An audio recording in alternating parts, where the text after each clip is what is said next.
আমরা এখানে কিন্তু 2 বিঘা জায়গা চাষ করছি এই লতিরাজ বাড়ি 1। আর আমাদের যে লতিরাজ বাড়ি 1 এই চিনার উপায়টা আপনাদের সবসময় আমরা ভিডিওর মাধ্যমে বলে থাকি, যে কপালে কালো তিলা, এই কালো তিলাটা দেখে আপনারা রোপণ করবেন। তো আবার এই কালো তিলার মাধ্যমে কিন্তু কিছু অন্য কিছু আছে, ওই কালো তিলা আর এই কালো তিলা কিন্তু এক না, এটা আপনারা খেয়াল করবেন।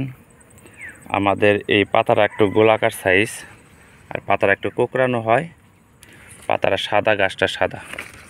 আরেকটা তিলা আছে যে এই যে তিলাটার মতো না, কিন্তু ওই তিলাটা একটু বেশি কালো, আর পাতাটা কিন্তু একটু লম্বা হয়, নৌকার মতো। গাছটা একদম সবুজ, ওই জঙ্গলে হয়, এটা আমরা দেখলে চিনতে পারবেন। আর আমাদের গাছগুলো কিন্তু একদম সাদা। আর এর বৈশিষ্ট্যই কিন্তু ডিগা থেকে লতি আসে, উপর দিকে লতি আসে, প্রথমত 2-3টে লতি আমরা নিচ থেকে আসবে। তো যাদের চারা লাগবে আপনারা যদি এখন নিতে পারেন তাহলে আগামজাত করতে পারবেন, কারণ অনেক সাইড থেকে এখন পানি চলে গেছে, কারণ এখন লাগানোর সময়। এখন যদি আপনারা চাষ করেন তাহলে আপনারা মোটামুটি 1 বছর আপনার এই ফলনটা পাবেন।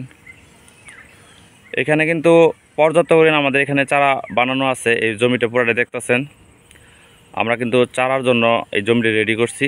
সুস্থ চারা আপনাদের মাঝে পৌঁছানোর জন্য আমরা এখান থেকে চারা বানিয়ে আপনাদের দেওয়ার চেষ্টা করি। আর আমাদের যে চারাগুলো একটু আপনাদের দেখাই, এই যে এই চারাগুলো আপনাদের মাঝে আমরা দিয়ে থাকি।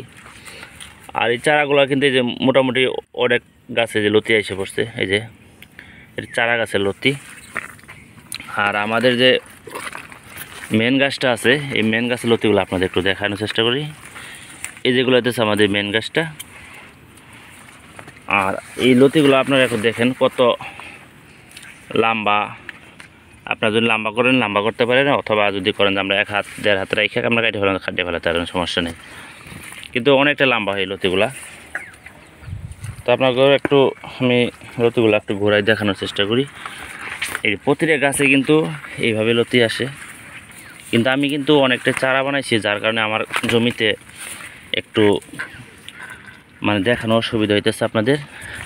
প্রতিটা গাছে এই যে প্রতিটা গাছেই লতি এই যে এইভাবেই দিঘা থেকে, এই যে দিঘার উপর দিকে এই যে আমরা একটু দেখানোর চেষ্টা করতেছি, এই যে এইভাবে লতিগুলো আসে।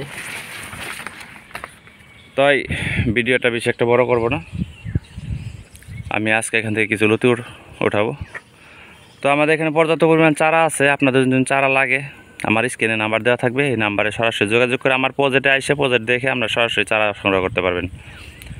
সবাই ভালো থাকবেন, সুস্থ থাকবেন, আমাদের জন্য একটু দোয়া করবেন। আমাদের কিন্তু মোটামুটি প্রায় 4 বিঘার প্রজেক্ট, 4-4.5 বিঘা হবে এরকমই। তো আপনারা সরাসরি যদি প্রজেক্টে আসেন, এই প্রজেক্টে এসে আপনারা চারা দেখে, আমাদের প্রজেক্ট দেখে তারপরে চারা সংগ্রহ করতে পারবেন। ভিডিওটা আজকে পর্যন্ত এখানে শেষ করলাম। আসসালামু আলাইকুম ওয়া রাহমাতুল্লাহি ওয়া বারাকাতুহু।